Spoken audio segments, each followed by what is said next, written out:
Hello बच्चों, class 9th के बच्चों के हिंदी विषय का पहला चैप्टर हिंदी गद्य की भूमिका। इसमें हमको क्या पढ़ना है? पहले हमें पढ़ना है गद्य क्या है। तो चलिए देखा जाए गद्य किसे कहते हैं।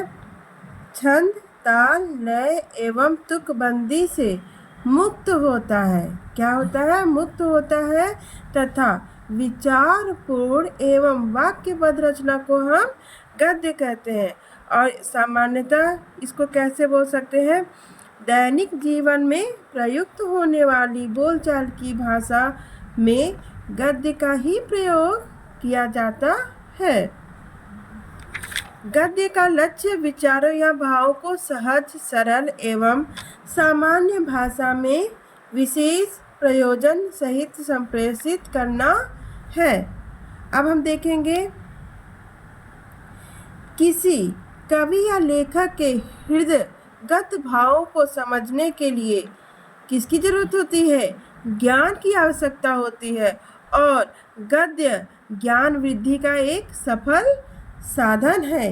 इसलिए इतिहास, भूगोल, राजनीति शास्त्र, धर्म, दर्शन और विज्ञान के क्षेत्र में ही नहीं अपितु नाटक, कथा साहित्य आदि में भी इसका एक छत्र प्रभाव स्थापित हो गया है। तो हमें किसी भी विषय को पढ़ना हो, कहीं से भी ज्ञान लेना हो, तो हमें उस सभी चीज़ें गद्य में ही देखने को, पढ़ने को मिलेगी। अब हमको देखना है हिंदी गद्य के संबंध में यह धारणा है कि मेरठ और दिल्ली के आसपास बोली जाने वाली खड़ी बोली के साहित्यिक रूप को ही हिंदी कहा जाता है। भाषा विज्ञान की दृष्टि से ब्रज भाषा, खड़ी बोली, कन्नौजी, हरियाणवी, बुंदेलखंडी, अवधी, बघेली और छत्तीसगढ़, इन 8 बोलियों को ही हिंदी गद्य के अंतर्गत सम्मिलित किया गया है। हिंदी गद्य के प्राचीनतम प्रयोग हमें राजस्थानी एवं ब्रज भाषा में मिलते हैं। अब हमको देखना है बच्चों, गद्य और पद्य में अंतर क्या है। पद्य से आप समझते हैं, गद्य जो आम बोलचाल की भाषा को हम गद्य कहते हैं। अब पद्य क्या होता है? कविता, कविता को हम गा के कहते हैं, लय से कहते हैं, उसमें संगीत को सम्मिलित करते हैं, तो उसे क्या कहेंगे? पद्य। तो हमें गद्य और पद्य में अंतर जानना है। तो चलिए हम गद्य और पद्य में अंतर जानते हैं। देखिए क्या लिखा है। सबसे पहले तो हिंदी साहित्य को कितने भागों में बांटा गया है? हिंदी साहित्य को 2 भागों में बांटा गया है, जिसे हम पहले भाग को क्या कहते हैं? गद्य साहित्य। गद्य साहित्य जो सामान्यतः दैनिक बोलचाल की भाषा में प्रयोग किया जाता है, उसे हम क्या बोलते हैं? गद्य साहित्य।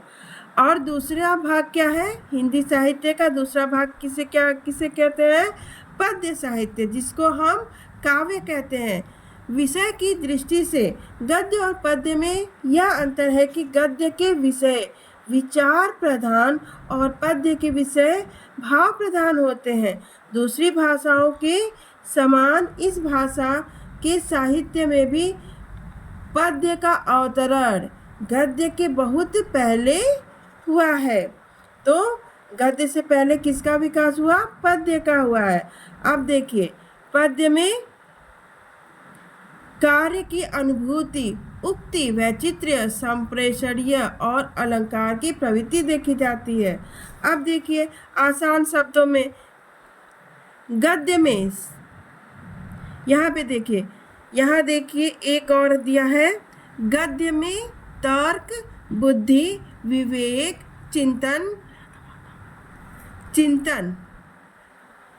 का अंकुश होता है। गद्य में किसका अंकुश होता है?